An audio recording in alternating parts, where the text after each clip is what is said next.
What if you woke up tomorrow and your entire life was a lie?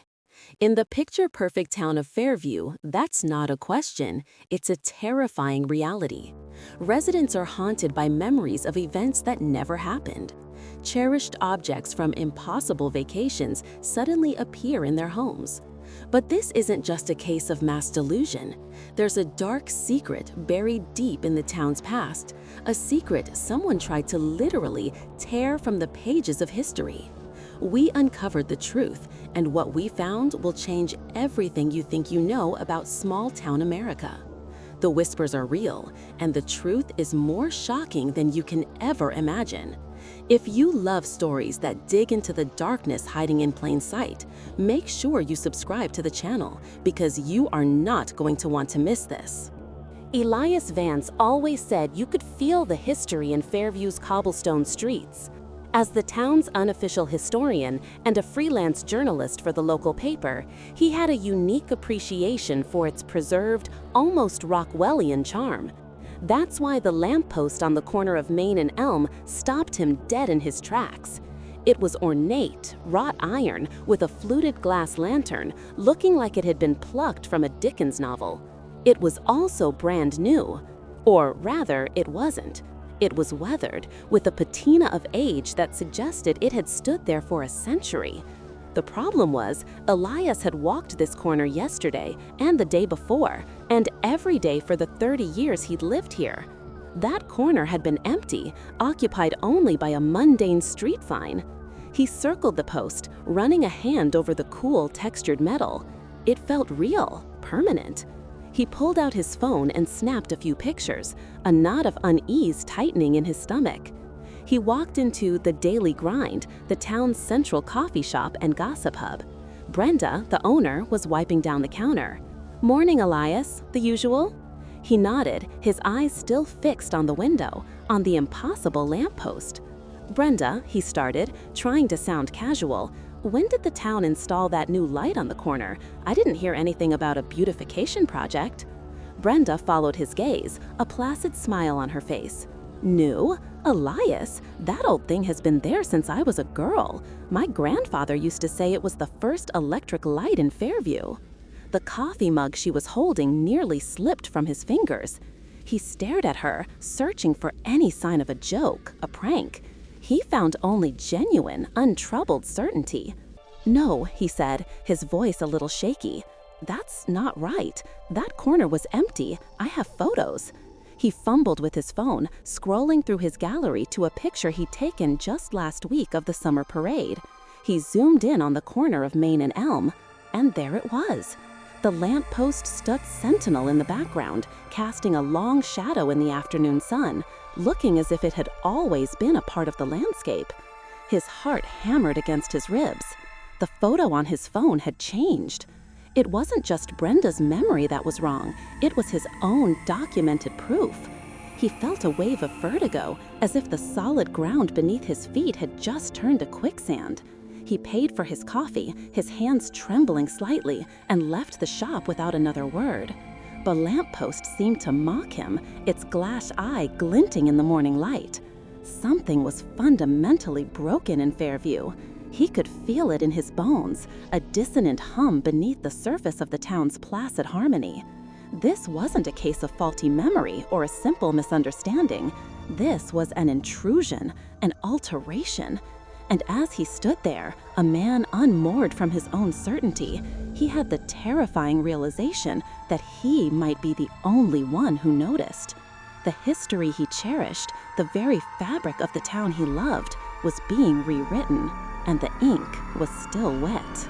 The lamppost was just the first loose thread. Elias spent the next 2 days in a state of quiet panic, meticulously documenting the town he thought he knew, searching for other discrepancies. He started with the people.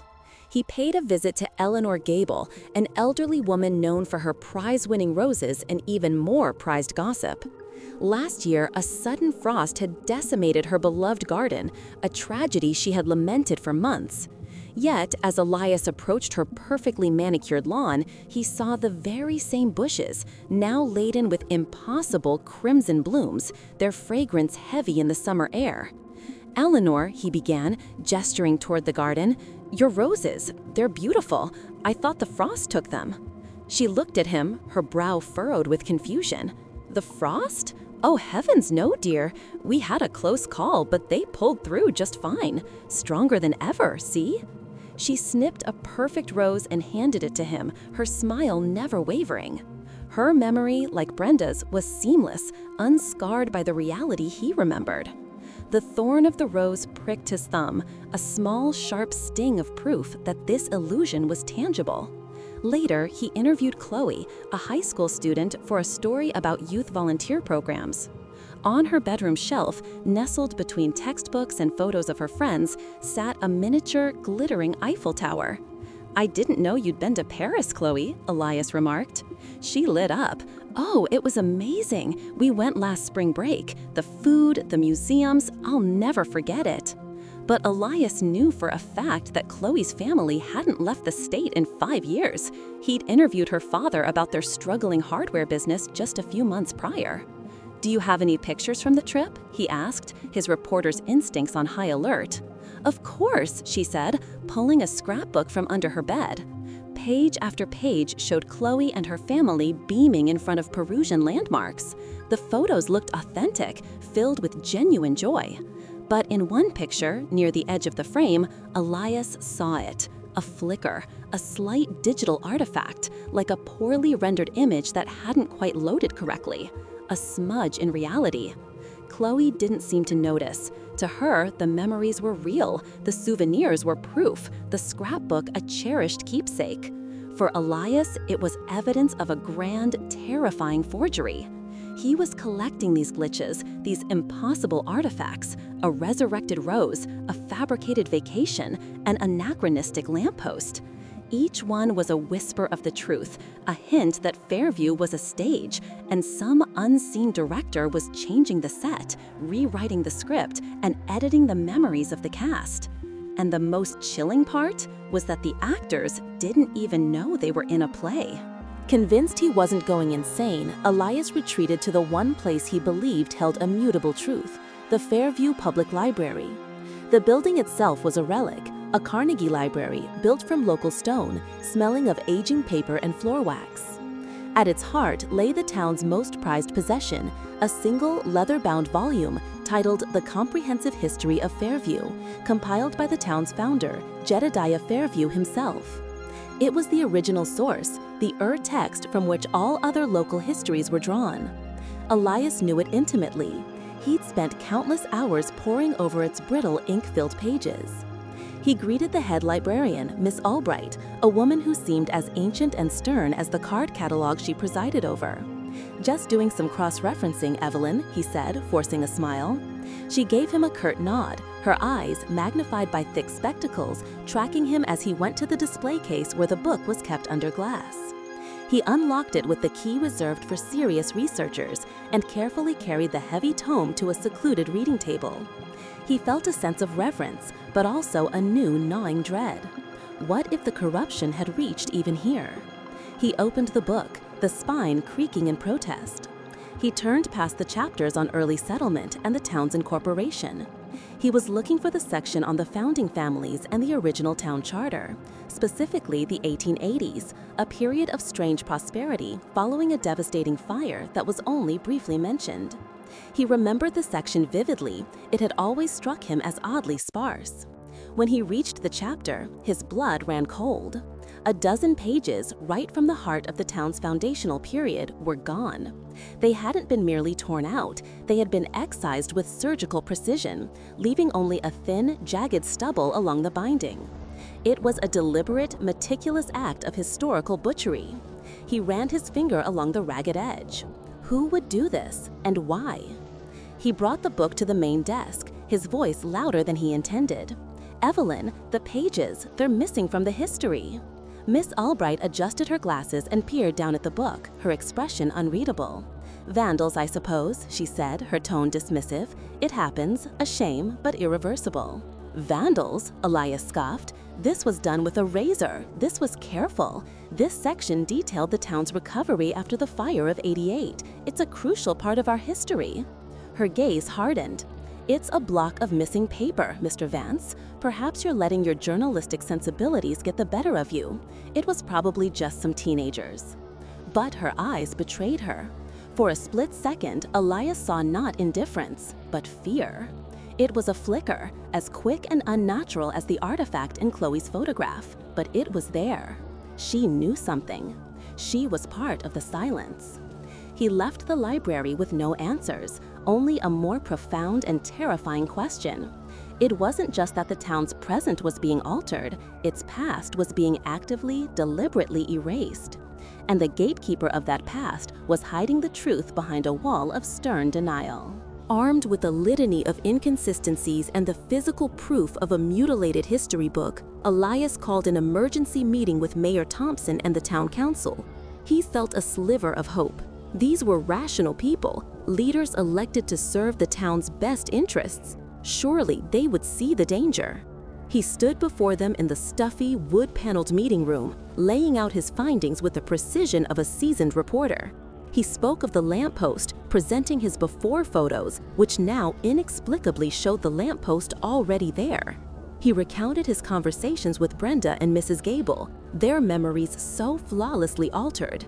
He described Chloe's impossible trip to Paris, complete with fabricated photographic evidence. Finally, he placed the desecrated history book on the polished table, open to the missing pages.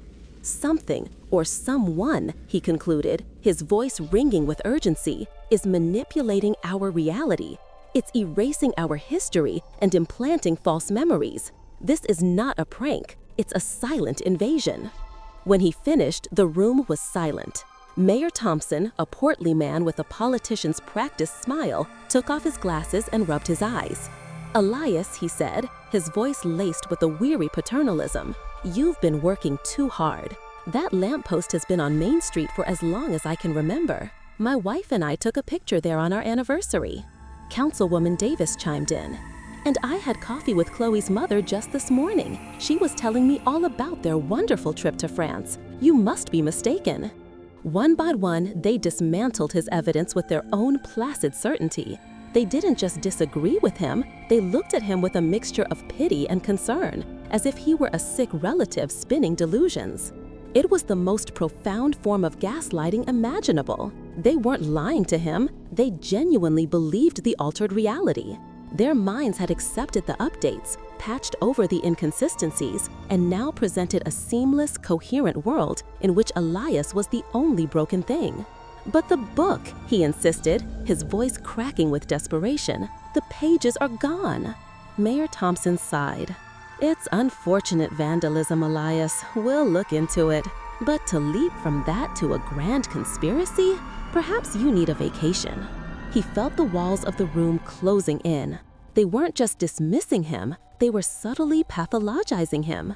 He was the anomaly. His memory, which held the truth, was being treated as a symptom of stress or delusion. He had walked in as a concerned citizen and was walking out as a potential crank. The isolation was a physical weight pressing down on his chest. He was a man shouting a warning in a language no one else could hear. As he left Town Hall, the perfect, sunny afternoon of Fairview felt menacing. The cheerful greetings from passers-by sounded like the murmurs of sleepwalkers. They were all living in a beautiful, comfortable dream, while he was jarringly, terrifyingly awake. Defeated by the council and ostracized by the town's collective amnesia, Elias knew he had to find evidence that couldn't be altered or explained away. The library was the epicenter of the deception, and he was convinced Miss Albright was its warden. He needed to get into the archives, the dusty basement where the town's uncurated past, old records, original documents, and forgotten photographs was left to molder. He waited until well after closing time, the library a dark silhouette against the twilight sky. Using a lockpick set he'd bought online for an investigative story years ago, he let himself in through a side door. The silence inside was absolute, broken only by the hum of the ancient thermostat and the frantic beating of his own heart. He navigated the darkened stacks by the beam of his phone's flashlight, the towering shelves of books like silent, sleeping giants. The door to the archives was locked with a heavy, old-fashioned deadbolt.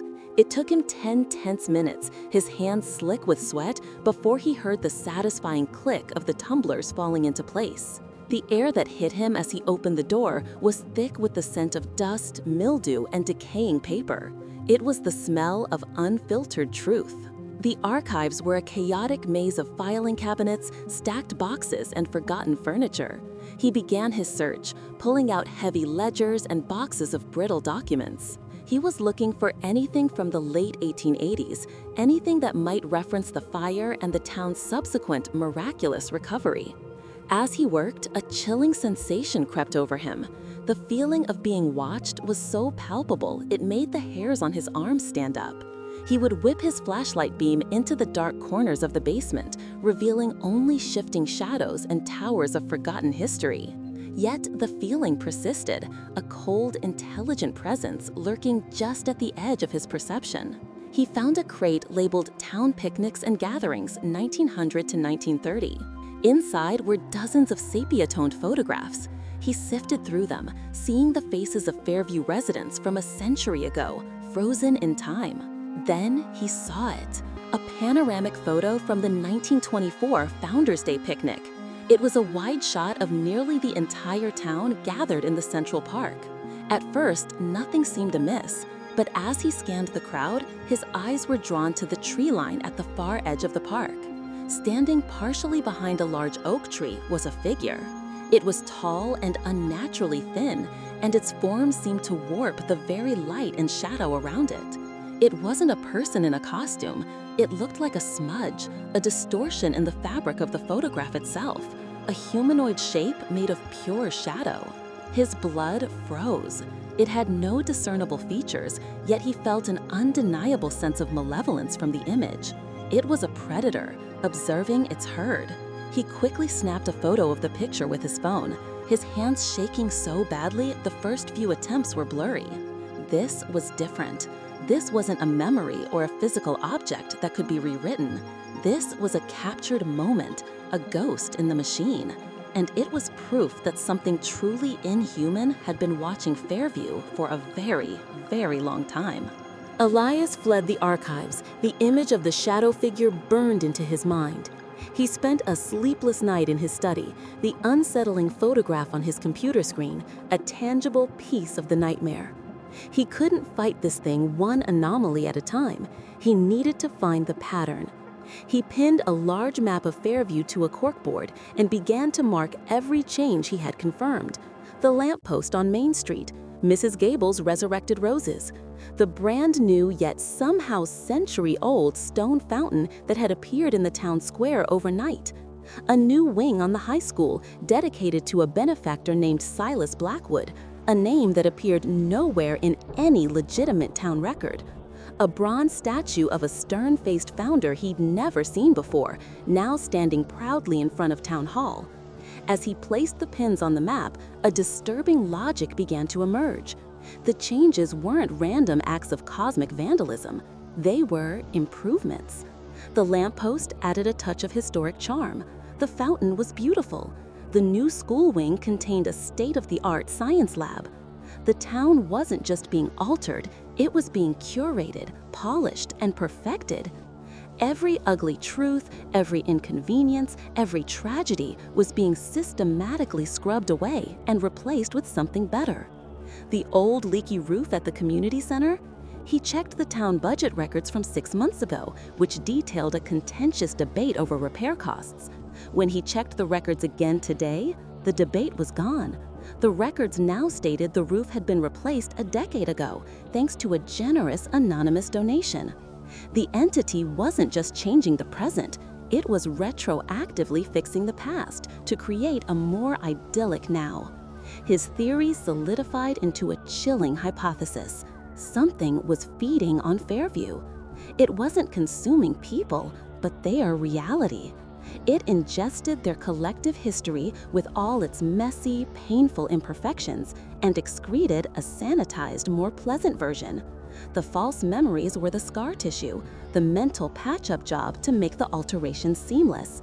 The town was becoming a living museum piece, beautiful and sterile. But what was the cost of this perfection?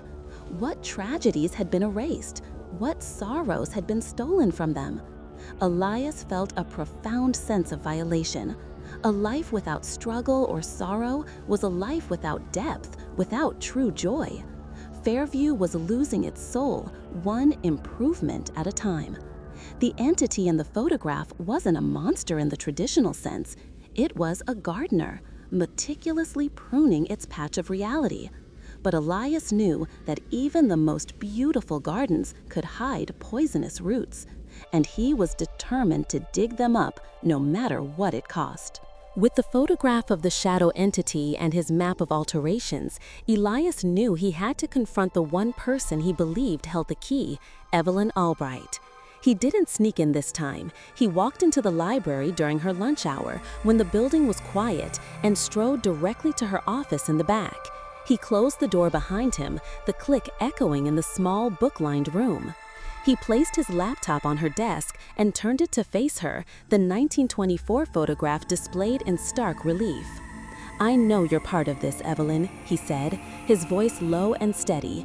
"No more games, no more dismissals. Tell me what this is." Miss Albright stared at the image, and for the first time, her severe, ironclad composure shattered. The blood drained from her face, and her hand went to her mouth. The fear he'd seen in her eyes before was now a palpable terror that seemed to age her a decade in an instant. She looked from the screen to Elias, her expression one of utter defeat. "You weren't supposed to see that," she whispered, her voice a dry rasp. "No one was." She gestured for him to sit. The story she told was one passed down through generations, a secret her family had been cursed to keep. "My family," she began, her voice trembling, "we are the keepers.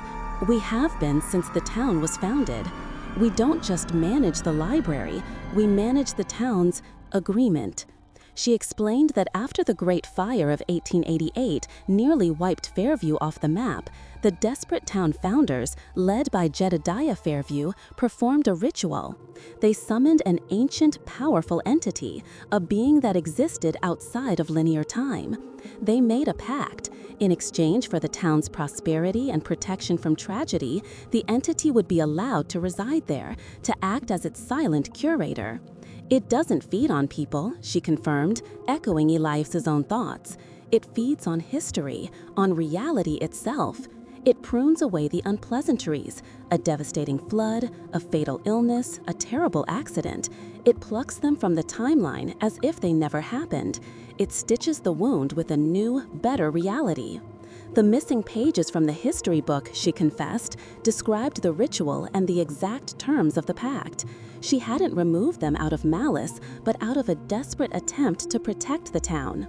"The pact has been stable for over a century," she explained, her eyes pleading with him to understand. "But recently, it's changed. It's growing bolder, its alterations more frequent, more significant. It's becoming unstable.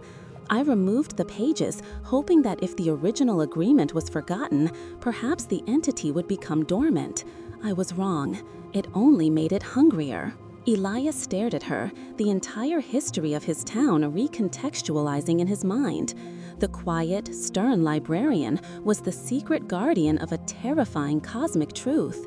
Fairview wasn't just a town, it was a curated exhibit, and its silent, shadowy benefactor was beginning to redecorate. Elias sat in stunned silence, the librarian's confession washing over him in waves of disbelief and horror. "So, every good thing?" he started, his voice barely a whisper. "Every bit of luck Fairview has had? It's been a transaction?" Miss Albright nodded grimly. "A carefully managed one. For 100 years, the changes were subtle, infrequent.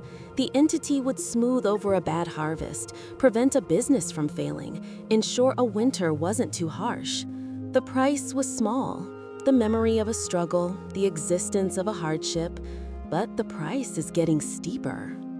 She led him from her office back into the archives, this time to a locked metal cabinet he had overlooked. Inside were not books, but a handful of carefully preserved objects, each with a handwritten tag. She picked up a small, singed child's doll. "The Miller House fire, 1957, she said, her voice heavy with sorrow. The house caught fire in the night. The whole family was lost. 2 days later, the house was standing again, untouched. The Millers? They had simply moved away a year prior, according to everyone's memory. Their graves in the cemetery vanished." She pointed to a faded varsity letter jacket. "David Peterson, star quarterback, class of '78, drowned in Miller's Pond the summer after graduation. A week later, he never existed. His family had never had a son, only 2 daughters. The trophy case at the high school changed overnight." Each object was a ghost, the only remaining evidence of a tragedy that had been surgically removed from history. The people, the pain, the lessons learned from loss, all of it had been consumed, digested by the entity, and replaced with a placid, untroubled narrative. "Why is it getting worse now?" Elias asked, his stomach churning. "We don't know," she admitted. "Perhaps it's growing stronger, or perhaps its appetite is just more voracious. It's rewriting entire family histories now, creating whole new buildings. The changes are becoming sloppy.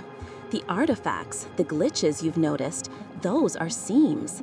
The stitches it uses to patch reality are starting to show. It's like a painter covering an old canvas, but the original image is beginning to bleed through." The idyllic charm of Fairview was a lie, painted over a graveyard of forgotten grief. The town's residents were happy because they had been lobotomized of their own painful experiences. They were children, protected from all harm by a monstrous parent who, in its love, was consuming their very identity. The perfect town was a gilded cage, and Elias now understood the terrifying nature of the bars. The price of perfection wasn't just a few missing pages. It was the theft of their own humanity, the erasure of the struggles that made them who they were. The week following Miss Albright's revelation was a living nightmare. Now that Elias knew what to look for, he saw the unraveling everywhere. The fabric of Fairview's reality, once seamlessly woven, was now fraying at the edges, the threads of truth and fiction tangling into a chaotic mess. He saw it in the small things first. The sign for Miller's Pond flickered for a moment, the letters rearranging to spell Peterson's Crossing before snapping back. A crack appeared in the base of the new founder statue, revealing a different, older bronze beneath before sealing itself over. These were momentary glitches, reality buffering like a poor internet connection. But then the changes escalated, becoming more personal and deeply unsettling. Walking down his own street, Elias saw a 2-story colonial house where a vacant lot had been just the day before. Lights were on inside, and a family he had never seen was sitting down for dinner. His neighbors acted as if the house and the family had been there for 20 years. When he knocked on the door and asked the man who answered how long they'd lived there, the man looked at him confused. "All our lives," he said, before politely closing the door. The most terrifying change happened to his own friend, George. Elias met him for their weekly chess game at the park, but something was wrong. George's hair, which had been graying for years, was now thick and black. A long scar that had run down his cheek since a childhood accident was completely gone. When Elias mentioned it, George just laughed. "What scar, old friend? You're losing your mind." He was the same man, yet he was a polished, perfected version. An update. The entity was no longer just editing the town, it was editing the people. The existential dread was suffocating. Was his own past safe? Would he wake up one morning with a different wife, or with memories of children he'd never had? He and Miss Albright were adrift in a sea of blissful ignorance, their shared knowledge a heavy, isolating anchor.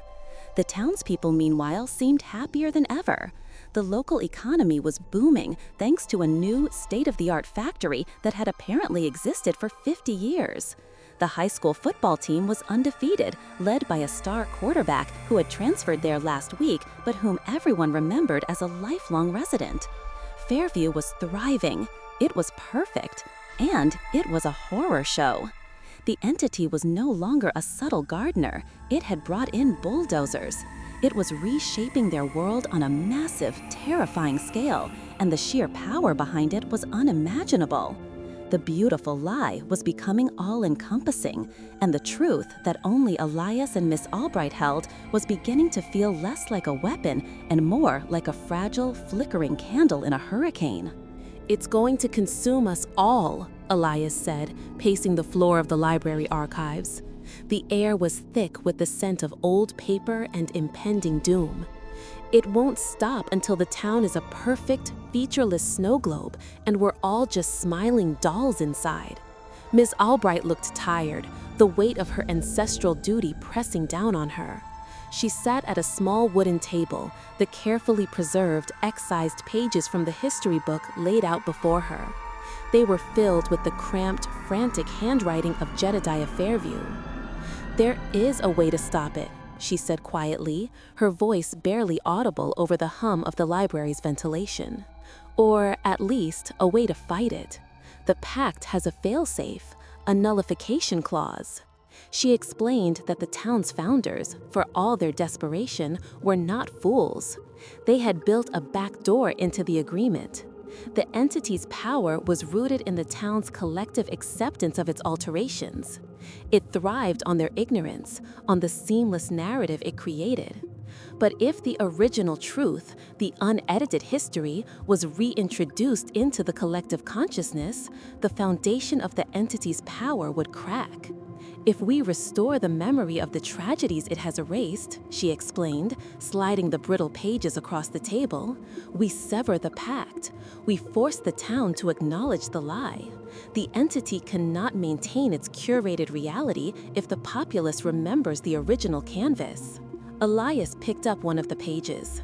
The ink was faded, the words describing the Miller family fire in heartbreaking detail. The choice before him was monumental, a moral crossroads of terrifying proportions. "What would happen," he asked, "to the people if we do this?" Miss Albright's expression was grim. They would remember everything, all at once. Decades of suppressed grief, loss, and trauma would come flooding back in a single moment. Imagine the pain of Mrs. Miller suddenly remembering the children she lost in a fire. Imagine a whole town simultaneously mourning the hundreds of lives and hardships that were stolen from their memory. The psychic shock would be devastating. The alternative, however, was worse. To do nothing meant allowing the entity to continue its work, to slowly and systematically erase their identities, to sand them down into perfect, hollow versions of themselves until nothing real was left. It was a choice between a sudden, agonizing truth and a slow, comfortable oblivion. Live in a beautiful, curated lie, or reclaim a painful, authentic reality. The weight of the entire town, of every soul living in blissful ignorance, rested on their shoulders.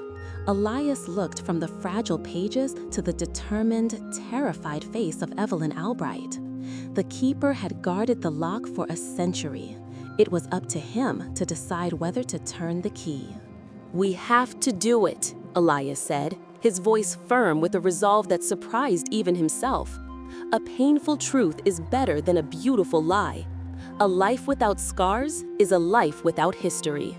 Miss Albright gave a slow, solemn nod, a single tear tracing a path through the dust on her cheek. They had a plan, one rooted in the very history they sought to restore. The old town charter, a document that predated the entity's influence, contained a provision allowing any citizen to request a public reading of historical records in the town square, a tradition long forgotten. It was the perfect loophole. The following day, as the sun reached its zenith, they stood on the steps of Town Hall. A small crowd had gathered, drawn by the novelty of the announcement Elias had placed in the paper. Mayor Thompson was there, looking bemused, ready to humor the town's eccentric historian. Elias's hands trembled as he held the fragile, yellowed pages. His voice, amplified by a small portable speaker, rang out across the square. He started not with the pact, but with the first erased tragedy. A reading from the personal diary of Jedediah Fairview, dated June 12, 1889, he announced. He began to read the founder's anguished account of the Miller family fire, his voice filled with the raw emotion of the text. He read the names of the parents, of the children, their ages, their dreams, all turned to ash. As he spoke the final heartbreaking sentence, a low hum filled the air. A visible ripple, like a heat haze, pulsed outward from the steps of Town Hall. In the crowd, a woman gasped, her hand flying to her mouth. An old man stumbled, his face a mask of sudden, uncomprehending grief. The name Miller was being whispered, a ghost on the town's lips. The false memories were cracking. The ornate, impossible lamppost on the corner of Main and Elm flickered violently, its iron form becoming translucent before vanishing into thin air, leaving behind an empty patch of sidewalk. The statue of the unknown founder crumbled into dust. A collective shout of shock and confusion rose from the crowd as decades of suppressed memory, of forgotten funerals and lost loved ones flooded back into their minds. The clear blue sky overhead began to darken, swirling with shades of bruised purple and angry gray. The placid harmony of Fairview shattered into a million pieces. They had reintroduced the truth. They had shown the entity the original canvas beneath its perfect painting. And as the townsfolk looked around, their eyes wide with rediscovered pain and terror, they all felt it. The cold, malevolent attention of their curator, a consciousness that had just realized its beautiful garden was being trampled. The whispers were over. The screaming was about to begin. What did you think of the story of Fairview? Let me know your theories about the entity in the comments below. And if you enjoy tales of small-town horror and cosmic dread, don't forget to like this video and subscribe to the channel for more content like this.